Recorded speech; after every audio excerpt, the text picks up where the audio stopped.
क्या आपने कभी सोचा है कि हम नवरात्रि क्यों मनाते हैं? हम सभी जानते हैं कि नवरात्रि में व्रत रखा जाता है, दुर्गा सप्तशती का पाठ किया जाता है, घट की स्थापना किया जाता है, घट में मिट्टी डालते हैं और अन्न उगाते हैं। अगर नवरात्रि में दुर्गा माता की पूजा होती है तो घट की स्थापना क्यों करते हैं? हमारे शास्त्रों में लिखा हुआ है, माता ही मूल प्रकृति है। मतलब घट के अंदर जो मिट्टी डाला जाता है वो मिट्टी नहीं है, वही मूल प्रकृति है, वही माँ दुर्गा है, वही माँ ललिता त्रिपुर सुंदरी है। अलग अलग कल्पों में, अलग अलग रूपों में माता प्रकट हुई है। पर्वत, पहाड़, नदी, खेत, खलिहान, ये सब प्रकृति के विस्तार स्वरूप है। जो प्रकृति बाहर है वही प्रकृति हमारे अंदर भी है। पंच तत्व से हमारा शरीर बना हुआ है, पृथ्वी, अग्नि, वायु, जल, आकाश। इन पंच तत्व में ही माता की शक्ति विराजमान है। इसीलिए हम नवरात्रि में घट की स्थापना करते हैं। साल में 4 बार नवरात्रि आते हैं और चारों नवरात्रि प्रकृति के परिवर्तन के समय आता है, ऋतु परिवर्तन के समय आता है। उस समय सिर्फ प्रकृति के ही परिवर्तन नहीं होता, हमारे शरीर की ऊर्जा का भी परिवर्तन होता है। उस काल को संक्रमण काल कहा जाता है। इसी संक्रमण काल में 9 दिनों तक माता की उपासना किया जाता है। सबसे पहले बात करेंगे चैत्र नवरात्रि की।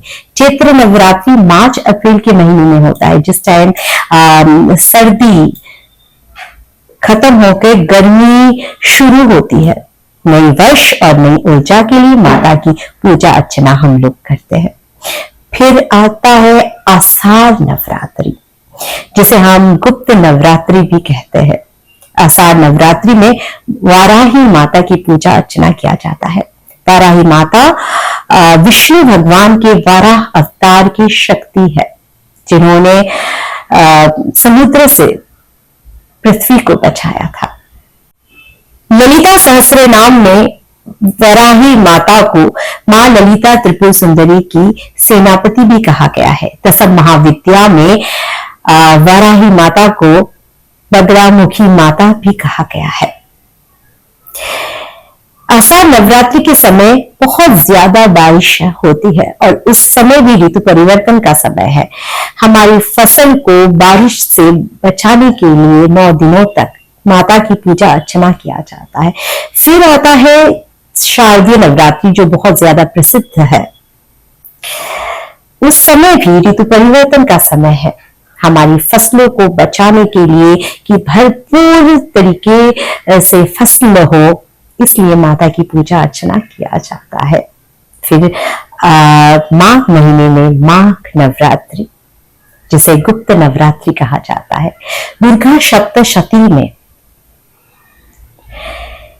शाकंभरी देवी के बारे में वर्णन किया गया है।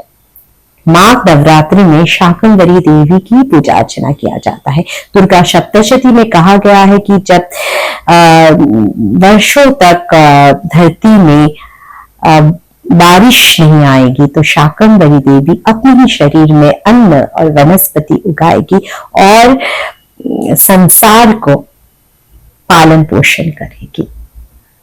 आजकल हम लोग शहरों में रहते हैं, गांव में नहीं रहते और शहरों में खेत खलिहान नहीं है।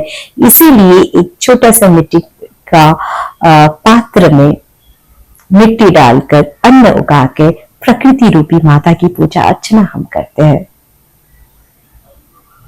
यही है नवरात्रि में घट स्थापना करने का महत्व।